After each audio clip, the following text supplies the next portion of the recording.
ప్రపంచవ్యాప్తంగా celluloid sensation అనే పదాన్ని నిజం చేసి చూపిస్తూ రిలీజ్ అయిన బాహుబలి ద కంక్లూజన్ అందరి ఊహల్ని ఎప్పుడో దాటేసింది.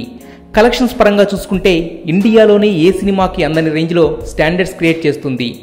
బాహుబలి 2 రిలీజ్కు ముందు అందరిలో ఉత్కంఠ రేపిన విషయం ఒక్కటే, ఈ సినిమా పీకే కలెక్షన్స్ని దాటుతుందా లేదా. దానికి ఏకైక కారణం బాహుబలి ద బిగినింగ్ కూడా 600 కోట్లకు పైగా కొల్లగొట్టిన పీకే లైఫ్ టైం గ్రాస్ కలెక్షన్స్ అయిన 745 కోట్లని దాటలేకపోయింది. పీకే చైనాలో 100 కోట్లకు పైగా సాధించగా బాహుబలి అనుకున్న ఫలితం సాధించకపోవడంతో పీకేనే ఫస్ట్ ప్లేస్లో నిలిచింది. కానీ బాహుబలి 2 మాత్రం ఎవ్వరూ ఊహించని రేంజ్లో కలెక్షన్స్ కుమ్మేస్తూ ఇండియాలో అన్ని రికార్డ్స్ని తుడిచేస్తూ కేవలం 6 రోజుల్లోనే 770 కోట్ల గ్రాస్ సాధించి ఇండియా సినిమాకు కలగా మిగిలిపోయిన 1000 కోట్ల మార్కుని అందుకోవడానికి ఉరకలు వేస్తుంది.